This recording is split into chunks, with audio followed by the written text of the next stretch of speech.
Hello, everyone, and welcome back. I hope you enjoyed your networking and were able to make a few connections.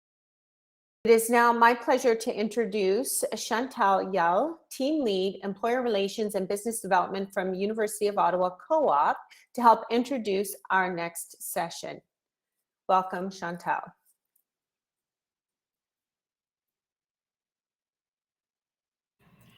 Bonjour. Thank you, Sullivan. It is a real pleasure to be here and represent the University of Ottawa at the Talent Summit. Talent is such an important topic. At U Ottawa are convinced that we have the resources to help you build your talent pipelines, because the future of work begins with today's students. As the largest French-English bilingual university in the world, we are your best source of bilingual talent. As the largest post-secondary institution in the National Capital Region, we certainly are a key resource in any talent acquisition strategy. Our co-op program, the 5th largest in the country, has 17 people working in our employee relations division waiting to hear from you. In 2021, during a pandemic year, our team coordinated over 4,200 co-op placements in 90 programs of study. Our Career Development Center is there to help you participate in career fairs and recruit. It is also the best way to engage with many eager soon-to-be U Ottawa grads. And as an example, our Engineering and High-Tech Career Fair is a targeted virtual event and will be hosted in October. If you're not already attending, this is an event you don't want to miss. We also recently repurposed some prime space on campus to launch our new Career Corner, where our students can unleash the power of their education. They can walk in to consult other students and counselors for career guidance and to learn more about which U Ottawa work integrated options are best suited to their aspirations and career goals. And let's not forget our community engagement program. Did you know that U Ottawa has one of the largest? If our students are not participating in co-op, we encourage them to volunteer with non-profit organizations. We coordinate an average of 5,000 community placements per year. In Canada North, home to Canada's largest tech park, U Ottawa was the first post-secondary institution to open a campus of its own to better serve the community. We have been there since 2018 and have just expanded our footprint. If you happen to work in Canada, be sure to come visit us in this vibrant space. My point is today, the University of Ottawa is a great partner for research, learning, and more importantly, for talent, no matter where you are located in this great city of ours. As you know, we may be the largest institution in the region, but we are one of many. Carleton U Algonquin College, Cité Collégiale also offer talent options. Over the years, Ottawa residents have understood the importance and benefits of shopping local. Let's extend that one step further by looking to support your community by hiring local. If I may leave you with 3 important takeaways today. 1, U Ottawa as what you need for research, learning, and talent. 2, on the talent front, we offer co-op, career fairs, connections to new grads and volunteers. Be sure to visit our table in the Remo platform to learn more. And 3, finally, please remember to support your community, support your neighbors' kids and grandkids by hiring local. It is now my pleasure to welcome our next session. The last year and a half, employees have been highly challenged, asked to adapt, remain productive. At the same time, employers have been challenged to maintain high performance in leadership, planning, corporate culture, job satisfaction, training, and pay and benefits. As the workplace continues to evolve and businesses are seeking the most effective strategies to attract, retain, and engage our talent, who better to ask than those who've been recognized as best places to work in Ottawa, as determined by their own employees? Join some of Ottawa's best employers to learn how they have garnered the accolades of those who work for them.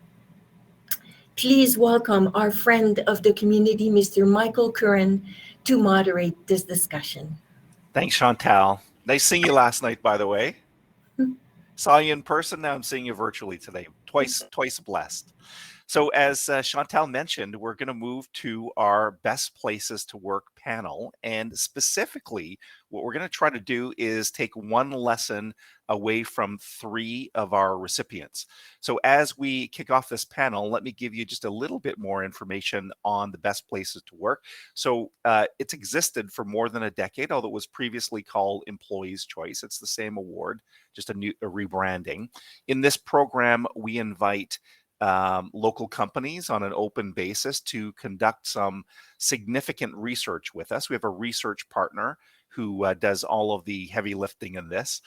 First off, we have our companies do an in-depth questionnaire. So everything from comp to benefits plans, remote work, all these types of things are quizzed with the companies, and then we do a significant employee engagement survey.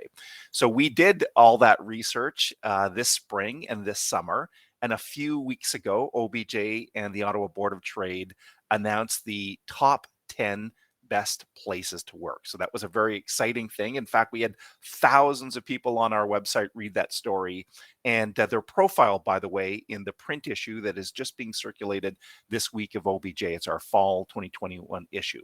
So in this session, we're going to learn 3 lessons from our best places to work, and we're talking to 2 of our 2021-2022 recipients and 1 2020-2021 recipient. And the reason we're doing that is because we wanted a broad assortment of types of companies. So today we're talking to a service and hospitality business, a tech business, and a professional services company. And in doing so, we hope that we're speaking to many types of businesses that are with us here today. So let's introduce our panelists, by the way. We're going to go for about 25 minutes if you're watching the clock, and bring you almost up to 11 o'clock. And we're going to take our panelists one at a time, but we're going to bring them all 3 on screen right here, I think. Annie Corrivo, who has her CHRL designation and works for Brook Street Hotel and the Marshes Golf Course. Welcome, Annie. Hi. How you doing? Good. Good morning. Good. Well, we're going to start off with you and then go to Claire and Krista in just a few minutes. But let's learn a little bit more about you, Annie. First of all, what's your job at Brook Street? So I work in human resources. So my title is VP of Human Resources, and I have 2 team members work with me, and we do a little bit of everything. Okay. So training, recruiting, compensation, benefit, health and safety. COVID has been a big topic, obviously. Of course. And just making sure that our partners, our employees, so our partners have a positive work experience. So everything that comes with that. And how long have you been in your position, Annie? So maybe a little bit more. I'm going to expand the question. So yeah, sure. I joined the Brook Street Hotel in 2005. Wow. In housekeeping. And then I pursue my education in human resources. So I joined the human resources team in 2008. Okay. And I've been in my position 2012. Yeah. I think those are the timeline. That's good. And tell me about the workforce composition at Brook Street. So how many employees do you have? What types of jobs do they work in? So on and so forth. So throughout my my conversation here, I will need, and it will just naturally come out, a little bit about the pre-COVID. Yes. And now, so yes. it's been It's a reality of your a business. big topic for us. Yeah. So I'm going to start by answering a little bit about pre-COVID. So pre-COVID, our workforce in busy time, we reached about 385 partners. And Wow. that is a mix of part-time and full-time. And we have our peak season, summertime. We have a golf course. We do lots of weddings. And now with COVID, we have adjusted, obviously, with the restriction and everything. So our structure is a little bit few less people, Yeah. but we're hoping to resume, this new term, the new normal, Yeah. possibly in 2022. We're going to get I'm going to ask you about the lesson in a second, but I think it's worth, specifically because your business has been impacted so much, whether you're in retail, hospitality, so on and so forth. What has the past 18 months been like for you? It must have been extremely challenging from a HR management perspective. Yes. So like everybody, when COVID happened, we were shocked. We didn't know. I just remember we were there in February. We had some guests kind of asking us about questions. Some people were saying, are we going to shut down? And it was like, no way, like this is not happening. And fast forward, we did close. Again, I'm kind of foggy sometimes with the timeline because We're all foggy with timelines, don't worry. So we did close for 2 months. Okay. It was April and May. And then to my recollection, last summer, 2020 was, I think July and August, we were feeling pretty good. So we had golf season. We had some events happening, restaurants and everything. So we were bringing back our workforce, and it was like, okay, we are going to be okay. It's going to be awesome. September or October, then we had the closure of our Flex Fitness Studio, our spa, and if I remember, also a portion of dining. Okay. And then fast forward, so again, there was some opening and closing. So very challenging for I think our spa and gym closed, if I'm not mistaken, 3 times. Oh So my. this is a lot. This is a lot for people who are coming back to work and they're like, Yeah. yes, it's going to be awesome. And then a couple of weeks later, and maybe even a little bit more difficult when you have a workplace that half of it is functioning, right? Our guest rooms, we're here, and the other half is closed. So it's really, so it's been a little bit of a roller coaster. But Oh my. again, we're here in September and we are feeling good, and Good. it's going to be okay. Good. And we recognized our best places to work in your facility last night. So that was wonderful, seeing some people face to face. So Annie, there's a perfect segue. So we're going to talk. Your lesson learned is about internal communications. And as I reflect on what you just said there for the last couple minutes, my God, you've been through. I don't want to overstate this, but probably a extremely challenging, I'm thinking maybe hellish time. So share a little bit of information about, your lesson learned about internal communications. Why do you think that's one element of a best places to work? So internal communication, maybe I'm going to expand of what is my meaning, my interpretation of internal communication.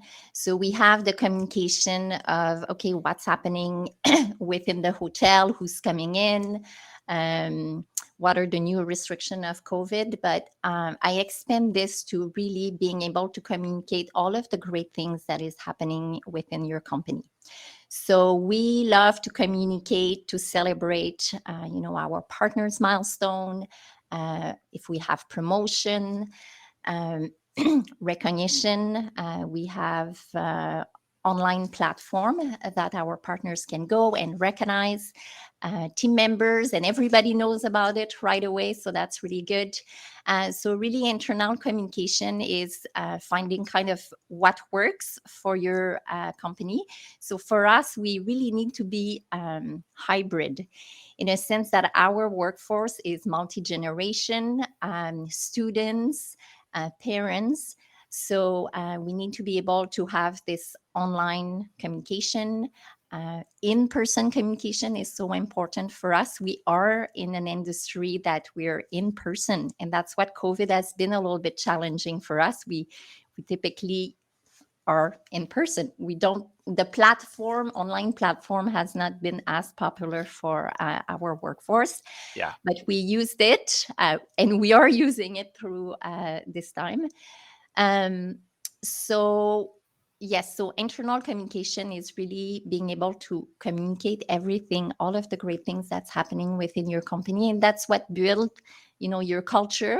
It also creates, feedback and opportunities, and I think it's really important. That's great. Well, thank you for that. Annie, I think we're going to put you on hold, so to speak, and we're now going to bring Claire Sullivan on the screen. So I'd invite you, Annie, to press the mic off button, and you'll disappear, and Claire will magically reappear. Or not reappear. It's the first time you're on screen, Claire. Welcome. Hi, how is everyone today? Good.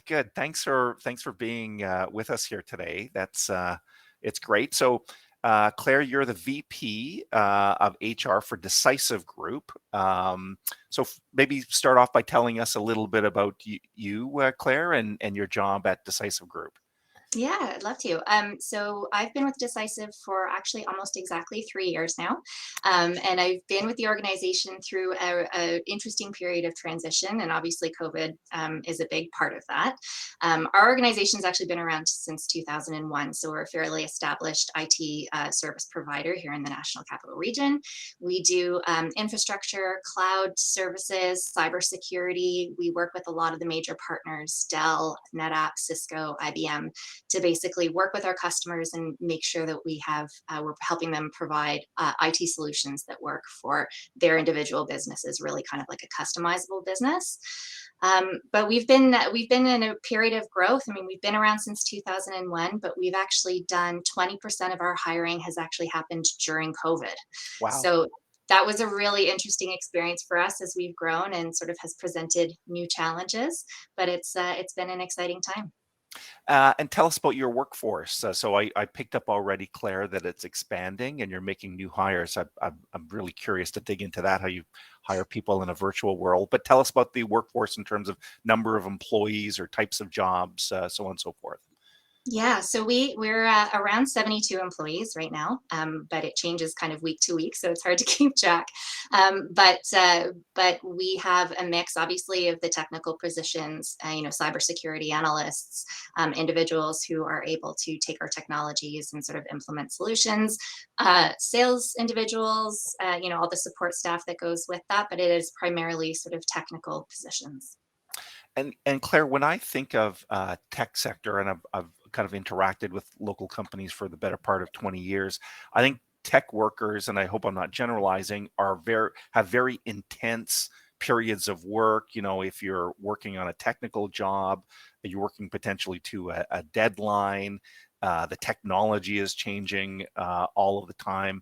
So I think it can be a very hard working, intense atmosphere. But what we're going to talk about, your lesson learned, is actually the flip side of working really hard. And of course, we do want people to work hard, but you're going to talk about having fun. So that's not always the case. I mean, I think sometimes in the tech industry, we think hard work and fun, but expand on why your lesson learned is about balancing all that hard work with some fun. Yeah, so I think, we were coming at this from a bit of a unique position in that fun was really part of the reason our organization was founded. When our owners sort of came together and decided to create the company, it was, how do we do things better? There's an opportunity to provide kind of a unique value proposition, but surely we can be having more fun at work. And we all spend so much of our lives at work. how can we introduce that? So we've always prioritized that. It's actually embedded into our organization principles. We sort of defined those formally for the first time about a year ago. And that was a big conversation about making sure that that was a part of what those looked like. We definitely see our employees being incredibly committed to us. And I think that's because, we've prioritized those things. We make time and space for those things, and really try to support employees through their entire life cycle with us. So, we have everything from new grads to people who are very established in their career. But I think the one thing everybody wants is sort of that meaning and purpose and to enjoy their day as much as possible. So we do whatever we can to create an environment that really supports that. I'm going to ask you about some examples because it might be fun to explore fun examples of work. But before I do that, what I'm picking up there potentially, Claire, too, is that, in the high-tech industry, there is especially a very intense competition for people with technical skills. I mean, that's existed for, a couple decades. So is having fun and being in your actual principles, is that like a differentiator when you're looking to recruit and retain your employees? Yeah, 100%. And actually, COVID has just made that even more to the forefront. So as we're getting more of a distributed workforce, all of a sudden, I mean, we were always really lucky. The National Capital Region, as everybody knows, has a really impressive employee base or pool to pull from. Yes. But now with the distributed workforce and people, companies saying, hey, you can work on any side of the country and in some cases, any part of the world. We're just looking for the right fit from a talent perspective. So I think more and more these things are going to be really critically important to make sure that we're really providing an environment that's engaging for our staff. And yeah, definitely fun, I think, has been one of the reasons people are really attracted to our organization. We have lots of great opportunities, obviously, from a tech perspective. We work with a lot of incredible partners. And so there's not that funnel and sort of being pigeonholed into certain technologies. People really like that.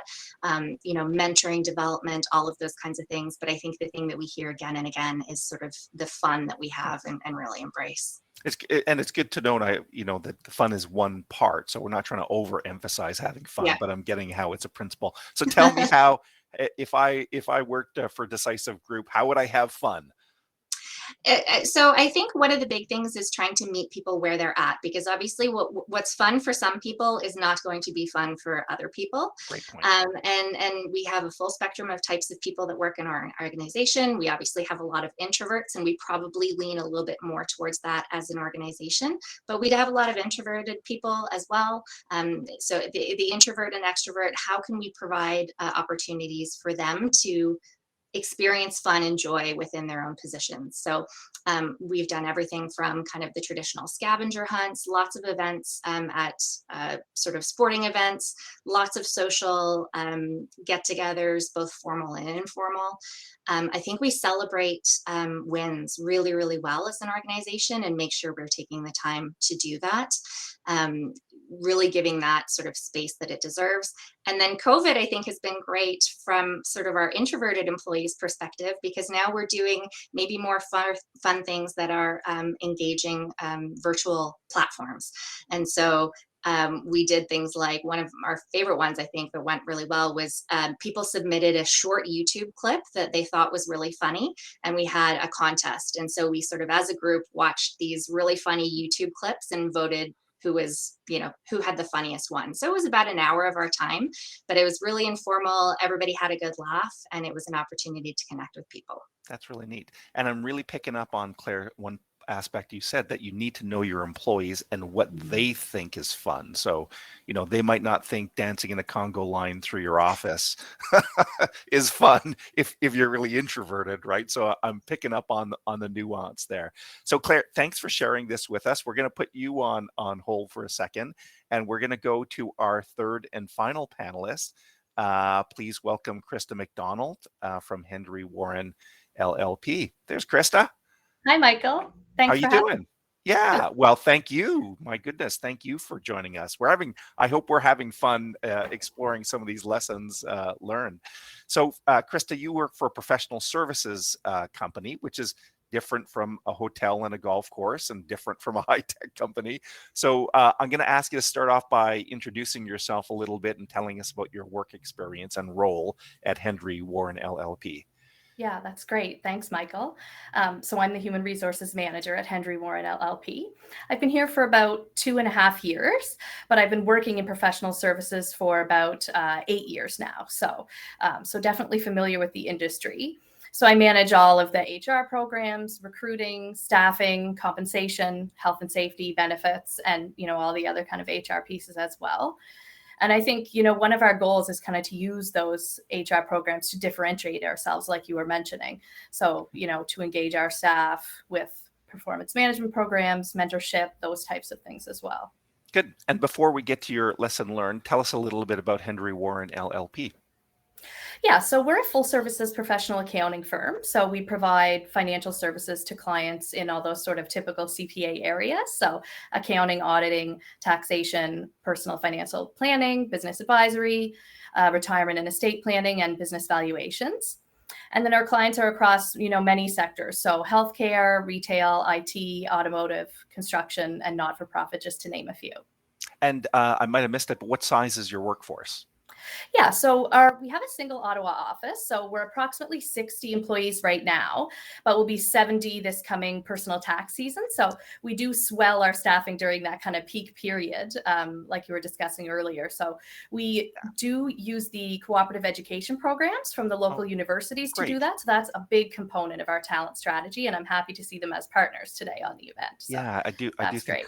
co-op is so important. And you're a little bit like Decisive Group in the sense that at an accounting firm, there are very, very intense periods of work. Whoa, when you get into that personal tax planning season, I know lots of accountants, they're almost working day in, day out. But the lesson we're going to talk about with you, Krista, is getting your team involved in the community and finding a little bit of a larger purpose. Do you want to tell us about what Henry Warren does in that sense? Yeah, that's great. Thank you. So, our strategy we wanted to share was kind of to look beyond the office to engage the team. So for us, one way that we do that is community service. So, it's one of our core values. It's always been important to us. So giving back to the community was essential to the founding partners. And, it's a philosophy they've passed on to the new partners over the years. So that core value gets passed on to staff when they participate in events together. And that participation, we feel like, brings them closer as a team. So for years, we've supported a few different events that I'll kind of name here. So the Kiwanis Club of Ottawa with its annual holiday hamper packing initiative. So that's where volunteers pack over 500 boxes of food over 3 nights in December. So it's really a nice event for us to participate in. We put on Christmas carols and have hot chocolate and, kind of really have fun with that. The Angel Tree for the Boys and Girls Club of Ottawa as well. So that organizes Christmas gifts to children.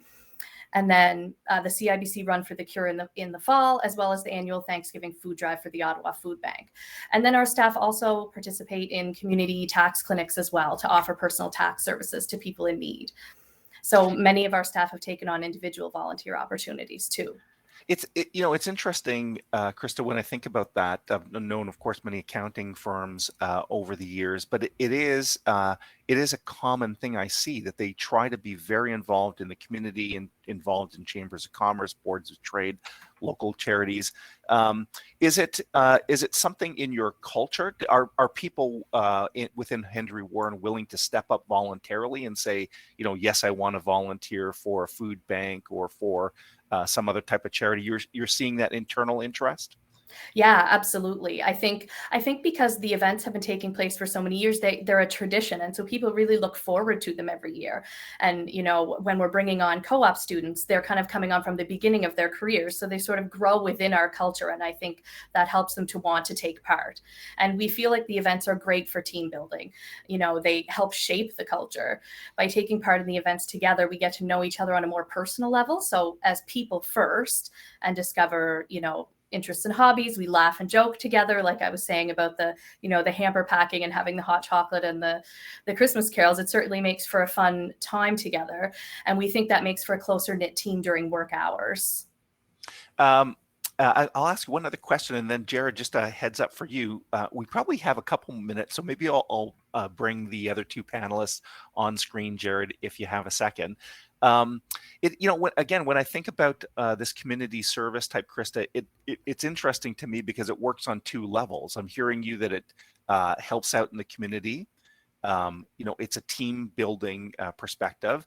And then I think of that corporate social responsibility, right? We want firms in our community to be involved in the larger community, just so we can build that fabric of our community. So it's not only working from an HR perspective, I guess I'm saying, it's also working a little bit from a marketing point of view and from a community point of view. Is it an important part of recruitment? So if you're dealing with some co-op students or that type of thing, would we see them interested in working at Henry Warren because of this community service?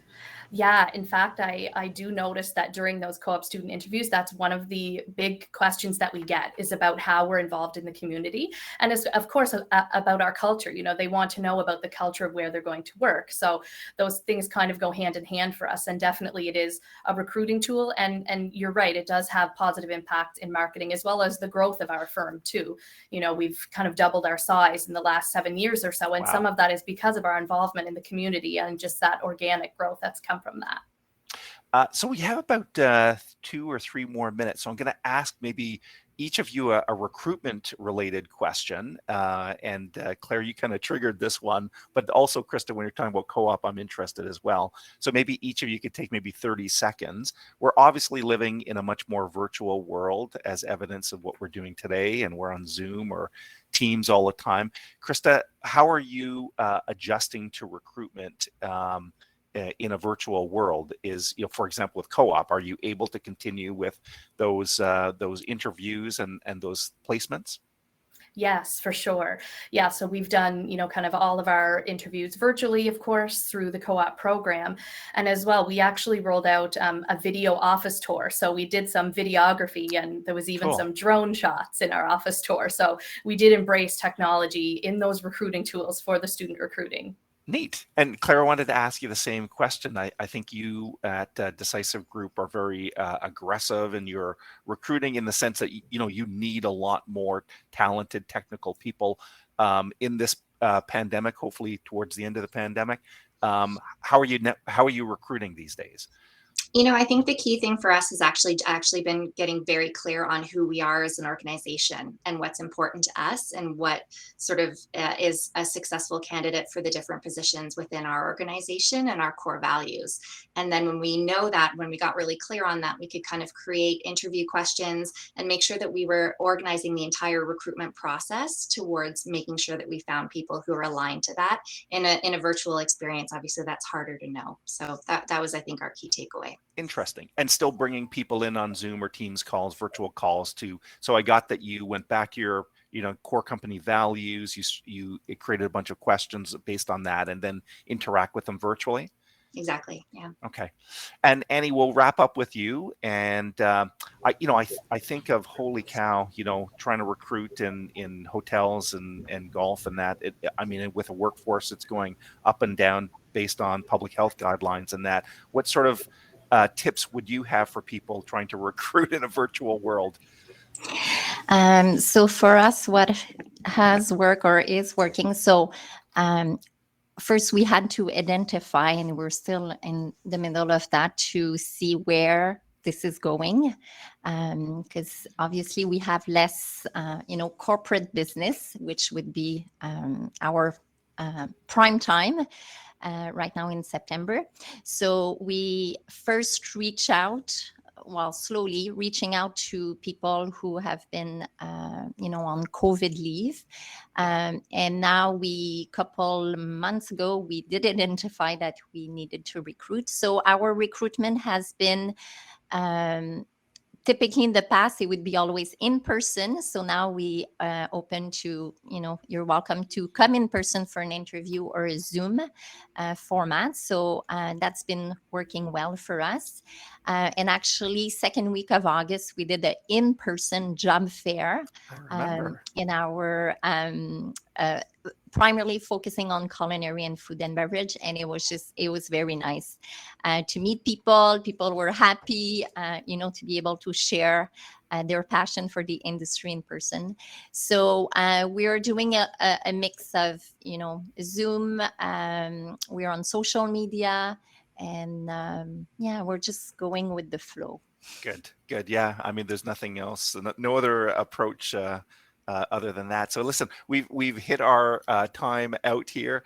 So I want to thank Annie, Claire, and Krista. Of course, Annie talked to us about the lesson learned was internal communications, and then Claire spoke to us about having fun and celebrating wins, and Krista was speaking to us about community service and how to integrate that and let people get to know each other. So thank you to all of you for participating. Maybe for the broader audience, you can give them a virtual clap there or a thumbs up. I'm seeing some people recognizing all your contributions. Thank you very much, all of you. And all of you can go ahead and turn your camera and mics off at this point.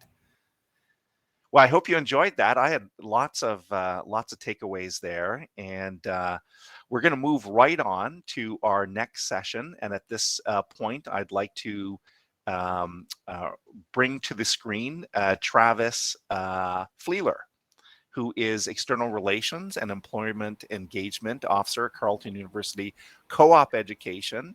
And he's going to say a few words as we introduce our Disrupt Tech panel. Please welcome Travis. Take it away. Perfect. Thank you, Michael. We're very excited to be here and to be part of this year's Talent Summit in Ottawa. It's great to hear all the conversations around the future of work, talent attraction, and especially development, which Carleton plays an integral part in that, and especially for our employers who are evaluating talent and developing, and especially connecting. The big part is connecting our cluster of top-notch students directly with our employers. Carleton University Cooperative Education has been connecting our students with employers in the Ottawa area for close to 30 years. Our program continues to grow, with Carleton Co-op being the third largest co-op program in the province. We offer a vast and diverse number of co-op programs to satisfy all recruitment and work-related needs. Like Chantal Yell said from University of Ottawa, we are encouraging all of the employers in the Ottawa region to search for talent and recruit within your own backyard and to hire locally. Our students are eager, and they come with unbridled enthusiasm to hit the ground running and to make not only a good impression, but a lasting impact. So with that, we've actually invited one of our former co-op students to join us today to speak about her journey through the cooperative education program at Carleton and how her work integrated learning experience has had an impact on her career. So at this time, I would like to welcome our student, Ratica Badia. She's a computer science master's student and last year's Co-op Student of the Year recipient from Carleton University. So over to you, Ratica. Thank you so much, Travis, and thank you everyone for having me here. So a very warm welcome to everyone present here. First, I would like to introduce myself. I'm a student at Carleton University, and I'm an international student basically, and I'm doing my program Masters in Computer Science with specialization in at Carleton. I did my undergrad from India, and my majors was computer science itself.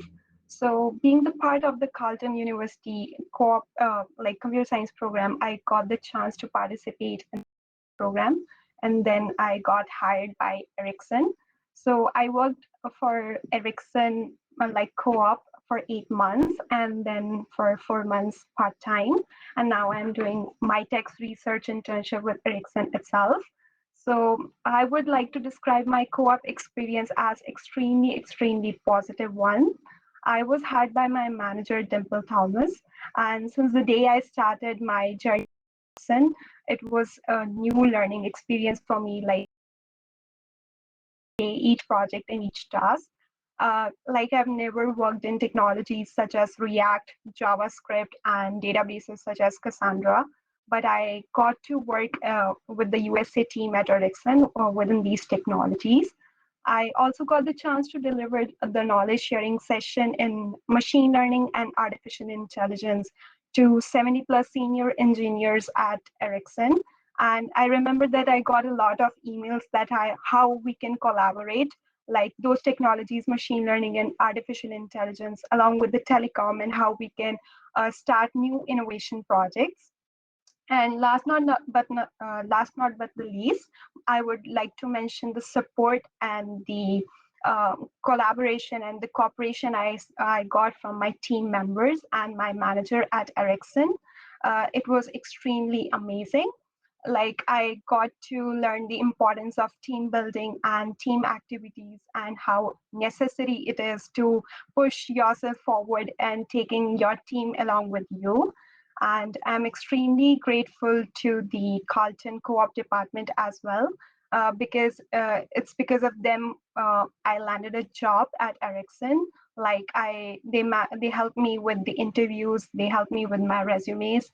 And from my experience, I would definitely recommend each and every student and each and every employer to participate in the co-op program, because I think it will give you the exposure to the Canadian work culture, like how the industry is operating, and it also instills the leadership skills that you need day to day to face the challenges of life. That's all I would like to say. Back to you, Travis. Perfect. Thank you. I mean, I wouldn't have been able to give that story justice had I been the one to try and explain your journey. So I thank you very, very much for that. I appreciate all that you said and for joining us here today. With that, I would like to now introduce the next panel. So, okay. Talent has been identified as a top issue for business community for many years. Emerging trends are changing the landscape significantly and quickly. Businesses have many choices on how to invest in their workforces for term success, but where do they start? We've assembled experts on key subjects, including workforce design, internal communications, ongoing learning, and workplace wellness. The success of a business and its individual employees rely on building a trust relationship, clear accountabilities, and the empowerment and purpose to do driven work and grow. So learn how to integrate these strategies in your workforce. Please welcome Priya Balu, VP of TAG HR, to help moderate the panel. Thank you. Thank you so much, Travis. Good morning, everybody. I'm so excited to be here and to be discussing a topic that's obviously so important to my own personal professional work life, but I think that it probably affects every single employer in the entire city. So we're super excited to hear from our speakers who are going to be joining us in just a moment. I believe we should see everybody else popping up in just a second, but I'll give you their names. So we're very excited to have Karen Brownrigg, Andrea Greenhouse, Sophia Long, and last but certainly not least, Dr. Vera Etches. So we'd like to welcome all of you to today's event. And on behalf of the Ottawa Board of Trade and the Ottawa Business Journal, we also just want to extend a great, huge thank you to all of you, as you've played a large role with advising our organizations, any initiatives that we've had over the last couple of months or through the entire pandemic. So thank you so much for everything. Today, what we're going to be doing is each of these panelists is going to be presenting a presentation to you. We will ask that if you have any questions that you add them to the Q&A box, and then we're going to be circling back after all 4 presentations and coming back over to that. So just a reminder to the panelists, when you're not speaking, if you could just mute your mic and turn off your camera as well, that would be great. And that way we can focus on the main speaker.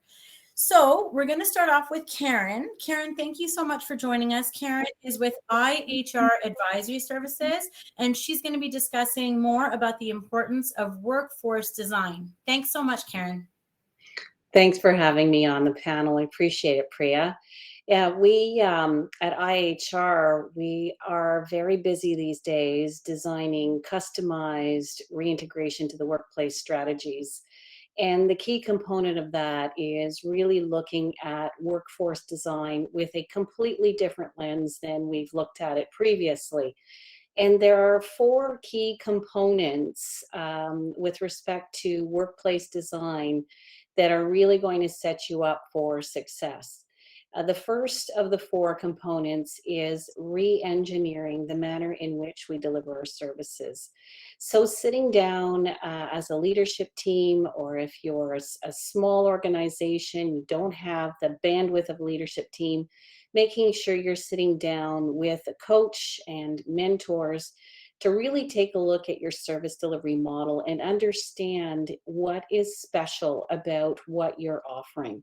So what have you learned throughout this pandemic? How have you pivoted? Many organizations have completely transformed the way they deliver their services. And then really looking at your value proposition, both to your employees, because as we've heard from the speakers today, this is a war for talent, particularly in a government town. We've got some special needs to be able to really define what our workplace culture is and what we're offering both to our clients and to our employees. So sitting down, looking at that, detailing that out, understanding what is the ebb and flow of your service delivery model.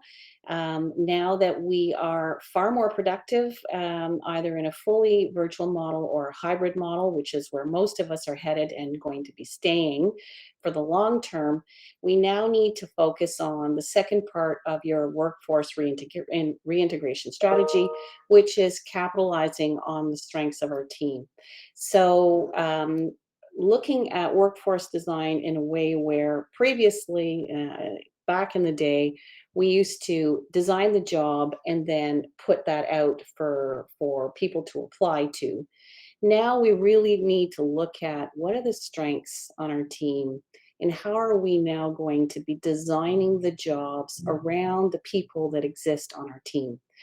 And understanding your service delivery model, how you're going to be changing the way of work, then now looking at your team and saying, okay, so what does my team need? What are they looking for in terms of their career objectives? How are they spending their day? Are they looking to work differently? So does that mean changing the hours of work and the conditions of work for them to make sure that you're retaining that talent, and now taking a look at that distribution of work amongst the team and engaging them in the dialogue. So you really want to be doing that with them, not doing that to them. So a very deliberate consultative approach, and we'll talk a little bit more about that, and some of our panel members are going to be touching on that in different ways from different perspectives as well. The third step is conducting that gap analysis. So what systems do you have, and how have those systems changed over the course of that pandemic, and what are you doing about that? So when you hear from the other panel members today, we're going to be hearing a little bit more of a deeper dive on the communication strategy, really setting your leaders up for success, and also looking at that wellness strategy to making sure that you've got a holistic approach to ensuring that the stakeholders, both internal to your organization and external to your organization, are being set up for success. So when you're conducting that gap analysis, you want to make sure that you've got some very deliberate questions for your team on what are their strengths, where do they see their careers going, but also what is it that they understand about the job that they're doing and the job that other members of the team are doing. We're seeing a significant number of organizations have undergone growth strategies during the pandemic, and they've onboarded their staff in a completely virtual world. And in the short term, that is sustainable because that really involves a significant amount of time spent in meetings to ensure that people understand what their work objectives are and understand what it means to be successful. So that's a load that's been added on that I think Dr. Etches is going to be talking a little bit about in terms of creating your workplace wellness strategies.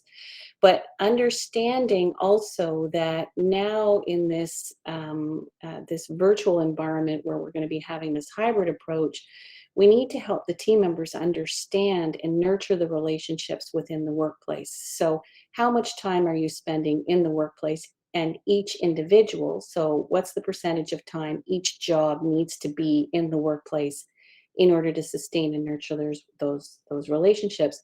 But also, what is the understanding of each employee on the team about the other members and what they do? what their background is, what their special strengths are. So not only looking at the design of jobs and growing to people's strengths, but engaging them as a team so that they understand the, I call them the superpowers that each member of the team is bringing to the table. And so they can empower each other and boost each other as you're setting those individual, team, and strategic objectives. And then, of course, the fourth component is really looking at taking a deliberate approach to innovation. So how are we as individuals challenging our own personal bias around the way we've worked? So some of us are a little longer in the tooth than others. And so, do we have our own bias around the kind of work that's being done? So does it need to be in person? When should it be virtual? And also, what are the locations of work? So we've heard some really interesting things around where we're looking for our talent now. We've got this war for talent. We're now looking across provinces. We're now integrating people. And so how are you redesigning the way that you are engaging your teams? And what tools are you giving to your leadership team members in order to facilitate that transformation in your organization? And lastly, making sure that you identify the key milestones that you're going to be checking in on and the assessment measurements that you're going to be taking to ensure that you're tracking to success. There is no roadmap for this, folks. It is a purely customized approach. And the best advice that I can give to leaders at this time is don't expect yourselves to have all of the answers. Be gentle with yourselves and know where to tap into resources to get the support and the assistance that you need in order to be customizing your approach. So making sure that it's a full circle, that you come back around and that you tap in to your external stakeholders for support.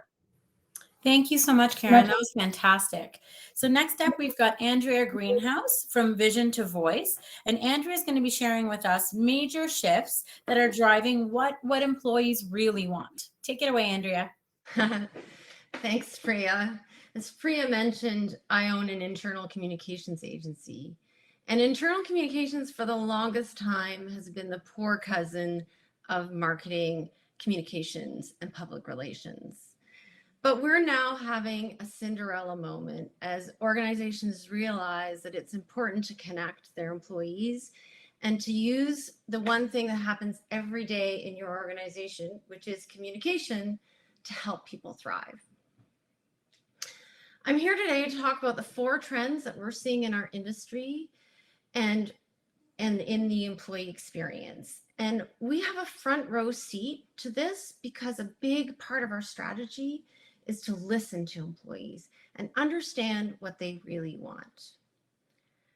The one thing that I do have to say is that these aren't exactly trends, but they're really things that employees have wanted all along, and they're driven by neurobiological human needs, human wants. And Stephen, our guest speaker this morning, talked about some of these, but I want to give a different flavor.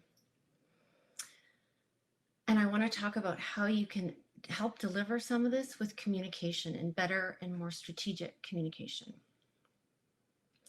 So employees today are values driven. 60% of employees are looking for organizations that are aligned with their values and where they can make a difference. They want purpose and meaning in their work. They want to know when they get up in the morning that they're making a difference in the world. I have to tell you that organizations don't always communicate what that purpose is.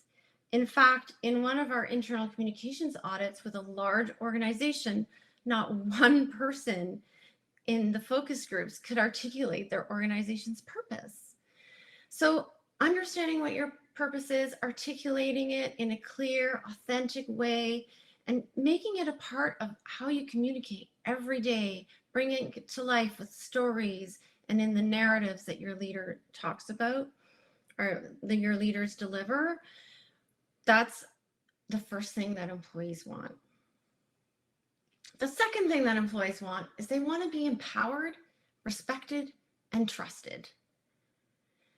Through the pandemic, employees have proven that they can deliver from the from their kitchen table or from behind a wall of PPE. And now, unless you've been living under a rock, most people want a hybrid work arrangement. But what I really think that means is they want to be empowered to do work the way it fits with their lives and with the way that they can do the best job. But what does this mean for communication? I was actually talking to someone who works for a major Canadian organization. She said, Andrea, they've announced a hybrid workplace policy, but I have no idea what that means for me. So some of the things that we're doing for clients is we're helping people make sense of the new way of working. For example, we created these remote work survival guides where we help walk individuals, leaders, and teams through processes and answer questions and equip them with content and information to help them understand what new mindsets and behaviors are expected of them. That gets me to my third point, which is people want the opportunity to learn and grow. Most of our surveys, when we go into organizations and we start studying them and understanding what people want the opportunity to learn and grow. And this is a basic human need. We're curious. We don't want the same thing every day, or most of us don't. But yet when I go into a lot of organizations to do change projects, people tell me, Andrea, my people are change resistant. They are so tired of change. Well, I have some news. Change is not going away. As we heard what Stephen said, it's only accelerating. And the US Army talks about this term called VUCA, volatile, uncertain, complex, and ambiguous. And that's hard for people. It's hard for, we have trouble with uncertainty. We have trouble with complex and ambiguous things. So I believe that communication needs to play an integral role in helping people learn in the flow of work, make sense of what's going on, and really, again, equip them with success with knowledge that can help them thrive. Finally, and I'm repeating something again that Stephen said, but employees want work to be human. They don't want to have to compartmentalize their lives or not bring their whole selves to work. They want to be able to, they don't want to have to leave their emotions at the door. And in so many organizations, I see communication that's tone deaf, robotic, stilted. It's devoid of any empathy, and it certainly doesn't encourage the human condition called imperfection. It's always about 100% focused on good news, and I don't believe that this is the right approach. I believe a more human approach to communication inside organizations is to embrace emotion, embrace imperfection, and really lean into the hard things that are going on in your organization and not pretending that everything's rosy. I definitely believe that we have an opportunity to reimagine work, and I do believe that a lot of this starts with how we communicate with each other and with our employees and in our organizations. Thanks. Thank you so much, Andrea. That was fantastic. And you're absolutely right. We have to talk about the good and the bad as well. Next up, we have Sophia Long from U of O, and actually a former board colleague of mine as well. So I'm super excited to hear what Sophia has to say. Sophia will be speaking about the critical mindset regarding personal learning and development. Thank you so much, Sophia. And it's lovely to see you, and it's lovely to see everyone. What I would like to do is for the next few minutes, I'm going to focus on you as a talent, right? I think we've spoken about from an organizational perspective, but let's just talk about you. I work in the University of Ottawa. I used to work in the private sector in tech, and I returned back to the University of Ottawa because I think, we are doing such incredible things, and talent is really, really key. Because in the University of Ottawa, we really focus on and we work with industry partners to make sure that we are creating market demanded skills so that individuals with foundation or the path for success. And I know that my colleague Chantal Yell and Brian Moore is also in the room. So I reach out to them also for information. But let me put it this way, this is about you, right? So I'm going to refer to my notes here. If you see my head going this way, it's because I want to make sure that I don't lose sight of key elements. So as I mentioned, both Karen and Andrea spoke about it from the organizational perspective and the importance of communication. I'm going to talk about you. I'm going to talk about the talent, the assets, right? So what is your responsibility? Because, working is a partnership, and each partner is responsible to ensuring that the best results are being achieved in the most favorable environment. So before I go further to give you the tips in terms of how, let me quickly set up the stage to make sure that we have clarity in terms of the environment that we're in. I think a lot of the speakers spoke about this, and I think it's worth repeating because this really sets up, these are the critical elements for your personal learning and your personal development mindsets. So here are the 4 critical elements, right? So, and you've heard it before, but it's worth repeating. We are in the 4th industrial revolution. And what COVID did is to really accelerate the digital transformation. So what does that mean? That means the fast pace that we're living in, that's our new normal. That also means that new skills, both business and technical skills, and also enduring capabilities has to change. You have to modify it in order to adjust to what I call our modified reality or our new reality, because our reality would also change. And these are table stakes, right?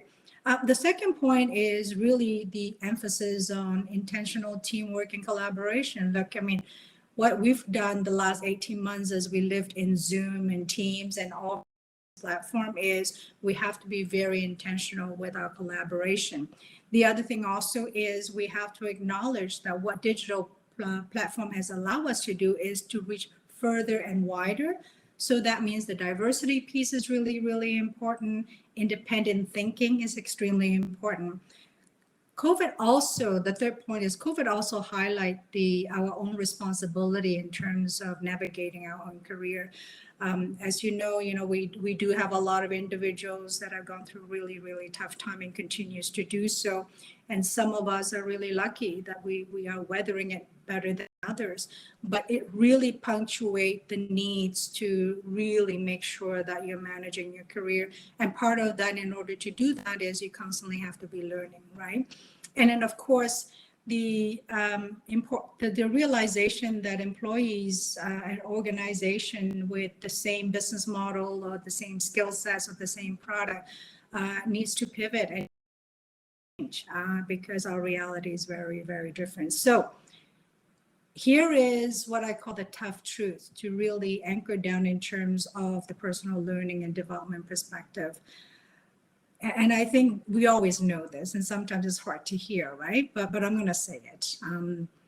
No one owes you happiness, and no one owes you success. So let that sink in, right? So what does that mean? This is all about you. So you need to really lead yourself. And this whole aspect of self-leadership is really, really critical for you to master before you even attempt to lead others or to develop, or as in the process of developing yourself as a strong leader, right?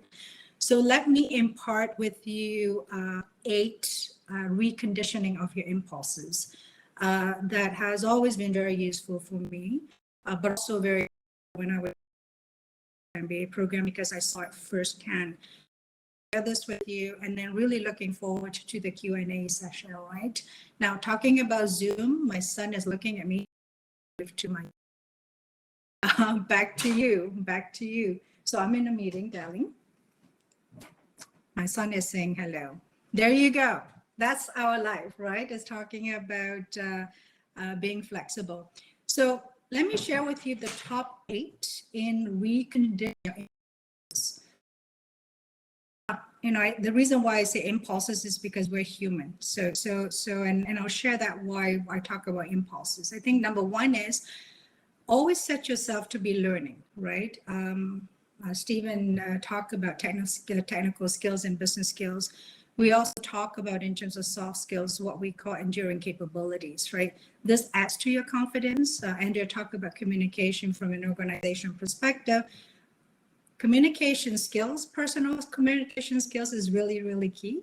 And it's even more important because of the fact that, we've been living in the virtual world. And as we come out of COVID, hopefully soon, most of us will be in hybrid. So the screen is our reality. So the ability to speak effectively is really, really key. And that adds to your confidence level. Number 2, always be disrupting.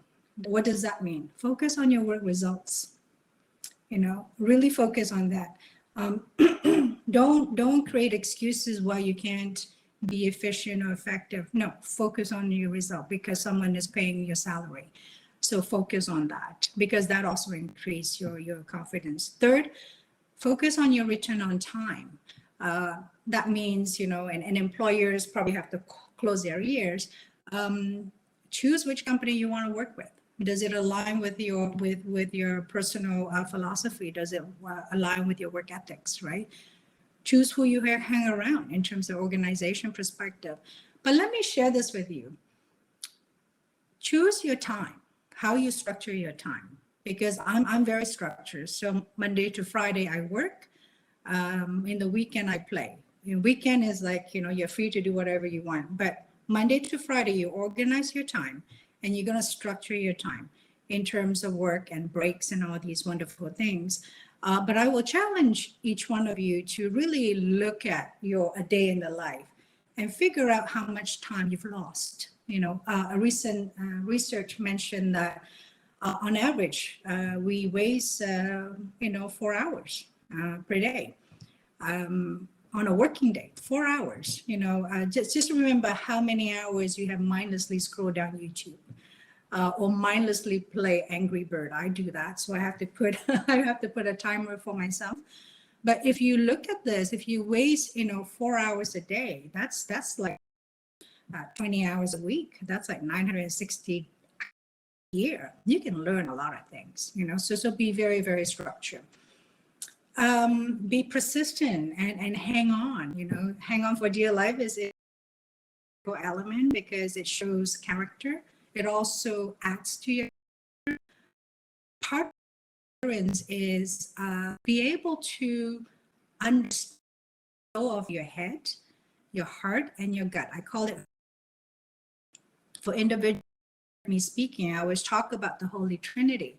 You always have to make sure that your head, your heart, and your gut lines up because that will then sustain momentum. Do not resist the temptation to have one voice overtakes the other. I mean, don't be listening too much to your head or to your heart, right? Because a lot of times that might get you in trouble. So be able to organize the flow and really understand how to control the Holy Trinity, right? The other aspects of that is self-awareness and filters. Is so critical to strengthen your emotional intelligence. As we is even more important now because as we live in the virtual world, a hybrid, your emotional intelligence is really, really key. How you say things, how you behave, your little quirk, and all of that is really, really important. So be very, very careful. Because that's part of your brand. Filters, be able to filter information. Don't take things personally, right? Not everything. Oh, let me share with you a secret. Not everything is about you, right? So be very careful with your filter. Now, trust is really key. So number 6 impulses is making sure that you're constantly strengthening your trust lever because that's your lever. So what does that mean? How do you pass trust? 4 ways. Number one is credibility through your words and your work, right? Reliability through your work and your behavior. And intimacy means, are you creating safe space for a relationship? Are you creating safe space when you're interacting with others? Are you coming forward with integrity in every single transaction, every single engagement, every single relationship? That's intimacy. The other thing also is keep your self-orientation in check, because a lot of times it's about me. It's so important to focus that you keep that in check. It's about the team, right? It's about making sure that the team wins as opposed to you winning. When your team wins, you win, right? So that's really, really important. And also making sure that what you do, what you bring to the table from a collaborative partnership perspective, you focus at the overall community, be it your team, your organization, or your community. Number 7, focus on your influence, not your title. Don't get hung up on your title. It's on a piece of paper. People forget your title, but they remember you, right? So focus on your influence. Build and tenure network. And I'm going to spend a little bit more time on this one because this is really, really key. Look at your network as a long-term planning, a long time game plan, and really nurture those relationships. It's not an event. It's not about meeting someone, grab names, and connect them with LinkedIn. You have to be really, really meaningful, because these relationships, the relationships in your network, is how you're going to create confidence and strengthen your confidence. Through coaching, mentorship, if you're lucky to have the ability. But more importantly, it is a critical element of your well-being, both professional and personal, right? That is to say, you are playing a long game, right? That is aligned to your future preference and also to the work that keeps you alive. Alive, I mean, in terms of get up Monday morning and say, yay, I said, oh crap, So that's what I'm referring to. So the good news is, when it comes to personal learning and development, it is so accessible now through digital platform. You can literally get it anywhere, but you need to be willing to spend time. And as I mentioned, institutions such as University of Ottawa and in our neighborhood, we're here to help, and we're here to create that platform for you. So do reach out to us if you're interested and want to talk further. But the key thing is to look for programs that really provide you with the learning opportunities, but also ability to apply very, very quickly, right? Because that enables you to change, to turn learning to capabilities, and literally be part of your DNA. The other thing also is, focus on market demanded skills. That's really, really critical. You want to be able to look for that market demanded skills. That's how you make sure that you control and you manage your career, right? Now, in summary, your hard skills and technical skills really augment in terms of your work, but it is your soft skills, your human skills that makes everything stick. With that in mind, Priya, I'm going to hand over to you and looking forward to the Q&A session. Thank you so much. You're always dropping such fantastic truth bombs. Those are just amazing. Thank you. So next up, I'm very excited. We're going to be hearing from Dr. Vera Etches, and Dr. Vera Etches is going to be speaking about workplace wellness and the impact of the pandemic on business and mental health. Thank you so much for being here with us. Well, I need to say thank you to you and to all the participants today, because it is the hard work of employers, thinking of the health of their employees, of the community, adapting and doing so much to really protect us against COVID-19 that has got us to this place where I want to put it right out there. I'm looking forward to a fall without a lockdown. So, I just want to say thank you. Merci, miigwech. C'est vraiment apprécié. And I want to acknowledge that, employees spend more than half their waking hours at work. And so when we think about the health of the population, there is no question that workplaces are really key to the health of the population. And, Su Ling and I have talked about this a lot. At a fundamental level, of course, people need employment. to be able to have the things that they need for health in their lives. And so it's been particularly hard through the pandemic, where people have lost their employment and lost their savings. And these are hugely significant for the health of our population. So, we need to get people back to work. We need to support our businesses to continue on, of course.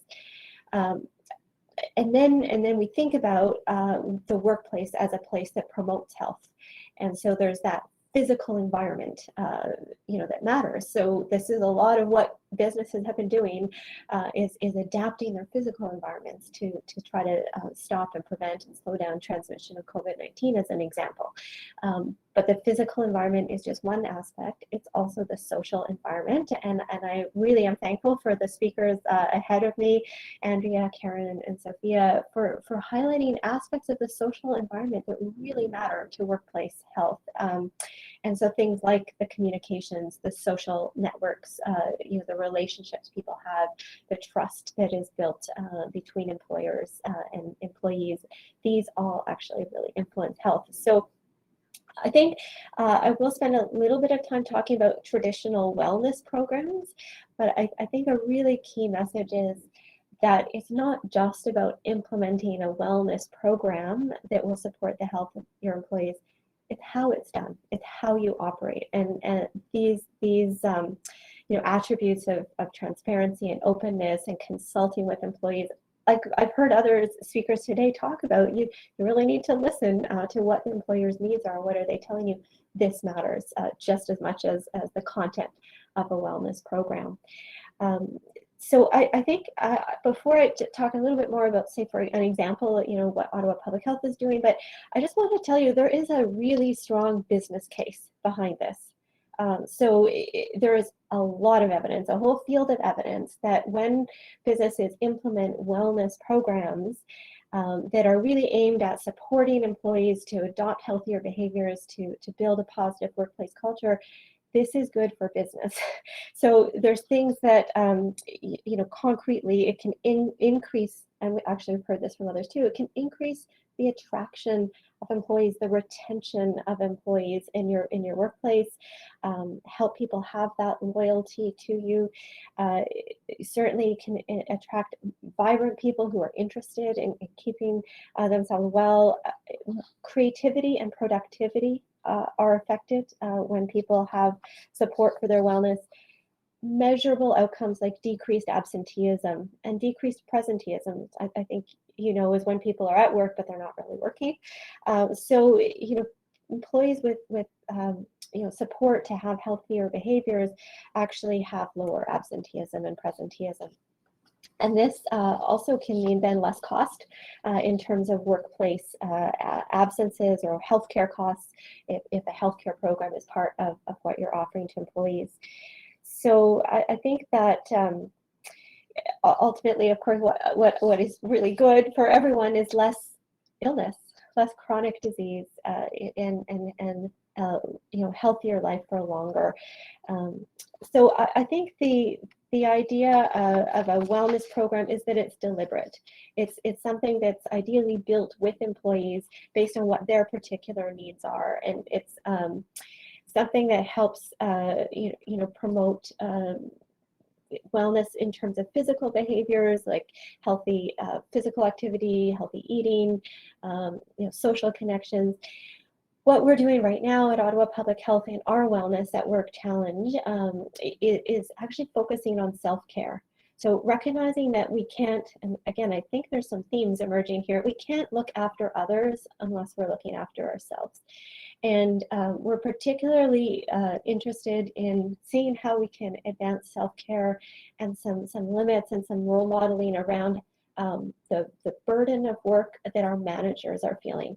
So often managers and leaders in organizations, sometimes they work longer hours, they shoulder more stressful types of work at times. And so we're really focusing on celebrating self-care as a campaign for over a 4-week period. And building in fun in terms of some, team building, competition, post your examples of self-care. And I'm personally finding that I'm learning a lot more about employees and leaders in the organization as they start to show things about their lives that demonstrate them as a whole person, not just someone who's doing a job at work. And I think this helps build those relationships and social supports too. Another thing I'm going to come back to, but I think it's important, we'll speak to the resources we have, to really focus on mental health at this time. And so, yeah, maybe I'll just going on to acknowledge, like, at this time, wellness programs do have to acknowledge the COVID in our community, and that protecting against transmission of COVID is one of the key things at this time. And so thank you again, merci beaucoup, for the promotion of vaccination in your workplaces.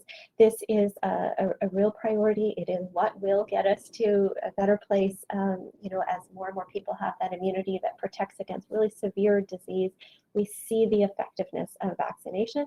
And so Ottawa Public Health has created some templates for employers to consider how they can promote vaccination in your workplaces. And we're offering mobile, clinics for employers. Will come to your workplace. You can reach out to Ottawa Public Health and we'll support you in that. So coming back then, because of COVID having had such an impact on all of us, we do see the need to focus on mental health at this time in wellness programs. And, I think that this month coming up, October, is Canada's Healthy Workplace Month. It's a good time to sort of launch and kick off some supports for mental health in the workplace. There are some studies that suggest it's really the minority of workplaces that focus on mental health in their wellness programs, and yet really we should be treating mental health like we treat physical health. It's an injury that is a health condition that people need supports for, and so I think the idea is that we have some resources to support employers through managing through COVID at this time, and there's a guide on our website. So maybe just reference that. Our website has a lot of employer-specific resources. So I mentioned vaccination policies, safety plans, but this guide for working through COVID has a lot of tips about how to promote wellness in the workplace right now. And I think we've heard again some of the themes, like just knowing that information is changing all the time, working to keep people informed, acknowledging the emotions people may be feeling, and encouraging those social supports where there's more difficulty connecting through these virtual platforms, and then promoting those positive ways of coping. So limiting time spent actually talking about COVID is probably actually helpful for people's mental health. Talking about stories of recovery, of limiting substance use. These are pathways and examples that can be helpful where we've seen some increase in substance use. I think, again, celebrating the successes where people are looking after each other. And so when it comes to mental health, we do have other resources available for employers that are not like a guide and text that you need to read on a website, because we've heard people are kind of maxed out and taking on new information. We have videos for you. So there's some really short videos that are about also having a coffee break with your team. Play the video. It's like 2 to 3 minutes and have a conversation about mental health or substance use and supports available and experiences. So there's a whole series actually on mental health in the workplace. They're based on the psychological health and safety standards, just like we have physical occupational health and safety standards. There are now psychological health and safety standards. And so the video series takes you through them and what you can do to promote those in your workplace. And I think I'll just close by saying one thing we keep hearing when we survey the population and ask how people are doing is still hear people don't know where to turn. So a wellness, health promotion effort in the workplaces really could assist people to know where to turn. And so you may have an employee assistance program, but there are new ways to access mental health and addictions services that are much more simplified than they used to be. This evolved during the pandemic. So for people 16 years and older, it's called Access MHA. Access MHA is a site. MHA stands for Mental Health and Addiction Services, but you can really connect with someone who will help you get to the right service. And there are free options available. And then for children and youth under age 21, again, one point of access now exists. It's called onecallonclick.ca. That's the site, One Call One Click. And so again, really for parents who have noticed that their children are having more trouble, this is a resource for you. So I just want to go back to the idea that you are so key as employers and businesses in our community for the health of our community. Thank you for your perseverance. I hope you can celebrate your resilience and your successes. And we look forward to your input in terms of how we can support you more through this time. Don't hesitate to give us a shout or any questions or feedback. Thank you so much, Dr. Etches. Now I'm going to ask for all of the panelists to come back onto the screen. So if you want to just turn your camera and your mic on. And we do have an initial question that's for all panelists. So we'll sort of go around and ask through. So what is a pandemic challenge that you maybe saw in the beginning of the pandemic that you were able to turn into an actual opportunity for you? So whether it was in business or in your personal life. So we'll go backwards around. So we'll start with Dr. Vera Etches, please. Well, I mean, definitely business-wise came to mind. I don't think it would be surprising that we had some paper-based systems that we needed to make electronic. So we implemented new databases for following up with people who test positive and their contacts. And it has allowed us to get further and further into automated approaches to support people in a timely way. So starting with a new database, and you start to have messaging out systems, ways to not have to use the phone always to collect information from people, but to send them a form electronically they can send back. These kinds of things have really helped us move probably where we should have been. Yeah. Sophia? Start doing the personal piece, and then I'm going to talk about the business opportunity. I have to say, purely from my perspective, really the unexpected slowdown at the time, right? And also with the virtual platform, it has enabled myself and my family to reach out to a wider database of family that we have not seen for many, many years because of jurisdiction, because of time. That was a lovely opportunity because of afforded to us from a pandemic perspective. Now, in terms of businesses, many opportunities, and I'm going to highlight just two that individuals could actually do. Number one is the self-publication through digital platform. I've seen so many, especially for the older generations, to translate their thoughts and their experiences to words in order to pass it on as a gift to the family or as lessons learned for the bigger community. The other piece also is the fact that we're tied to our personal devices and we take every single moving things. So that means we have lots of photos, right?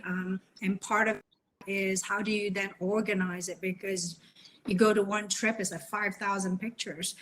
So there's an opportunity there in terms of e-albums, or we call them, there's one particular business that I provide consultation to is called, and I'll share this with you, is a beautiful, beautiful word. It's called Albums of Self-Discovery. Isn't that beautiful? And it's just pictures and vignettes and verbatims. Look, I mean, a challenging time, but I think, just to go back to Stephen's outlook of always looking at a glass half full, there's opportunities. We just go ahead and start looking. Andrea? Well, I don't have to explain what internal communications is anymore, which is a good thing. And my sales cycle has shortened considerably. But I really think for me, it's the fact that a lot of things that I've been talking about for years, building change-ready organizations, making organizations more human, empowering people. I think I'm just super happy that it's something that a lot of people are talking about, and so that's been the silver lining for me. And Karen. Oh my gosh, so many incredibly positive things that we've seen. I mean, personally, in terms of the pace at which I used to operate, that was, I thought, so necessary at the time, I have miraculously discovered just really isn't. And so there's some really cool things, you know, you see one of them in the background, that happen, right? That we can now integrate into our workday and enjoy that little insight into the personal side, the human side. And that's now integrated into the workplace, which is beautiful. And it's not going anywhere. That personal side, that door's open and nobody's wanting to close it, which I'm just so grateful for. And I know so many other people are grateful for. Some of the really cool things that we've seen, because we have clients across Canada, both on the outsourced HR side, but also on the executive coaching side. And we're really seeing some creativity happening in terms of taking some protected time to look at, you know, why have we done it this way? And the answer typically before was because we've just done it that way. So, and we don't have time to look at that. But people have protected the time to do a deeper dive on the whys behind what they've been doing as a team and as an organization. And they're now really they're taking a consultative approach to looking at that a little differently. So we've done a lot of workplace wellness check-ins. So, you know, leadership teams have those integrated into their day-to-day activities now. That's not going anywhere. We've done wellness check-ins with teams to make sure, you know, hey, how you doing? And it's now a key component of what used to be, we'd all project planner activities, right? Everything we do in the workplace has a plan to it, but it didn't always have the change component that was people focused and people oriented. And in this virtual model, whatever percentage of it that you're going to be continuing with, there absolutely needs to be the people component aspect. And so all of those plans that sometimes happened where people felt a little bit steam trained now is operating a little bit smoother, and people have more of a say. So as an HR practitioner, I used to often hear, it's just, you know, I've got to leave this organization because I don't feel heard. People are feeling heard, and they're seeing the world of work change to support them and celebrate them. And so there's a whole lot of stuff to be grateful for. Thank you. Sullivan, did you have another question? No, I'm back though. And I just wanted to say thank you to all of you for participating. All of you are very active in supporting the work of the Board of Trade and our community's economic, mental, and physical well-being. So we're very grateful for your contributions and look forward to continuing the conversation. And Dr. Etches and I have had many conversations about how we will all be looking at health and the economy as one thing moving forward. And so I appreciate all of your contributions and for being here today. Thank you. Very good. See you. Thank you. So we are at the time now where we're going to take a break. We're wrapping up our morning session, and I hope that all of you have garnered some tidbits of not a tidbit of information that you found useful, that will inspire you moving forward, and that you can share within your network. We're going to take a break until about 12:15. Please make sure that you're back right at 12:15. This next panel is one where we will hear from the economic partners, the leaders in our community that are responsible for developing our citywide strategy for talent, that all of our businesses can be operating in a competitive business environment. So we look forward to seeing you at 12:15. Enjoy your networking. Don't forget to turn on your cameras and your, I've got some notes here from Jared, turn on your cameras and your microphone when you get into the networking component. You're talking to the people in the specific rooms that you join, but feel comfortable bouncing around to different tables by double clicking on another seat. And don't forget to visit all of our sponsor tables, which are branded, and these are the folks that are supporting us here today. So look forward to seeing you at 12:15 sharp, and enjoy your break. Thank you.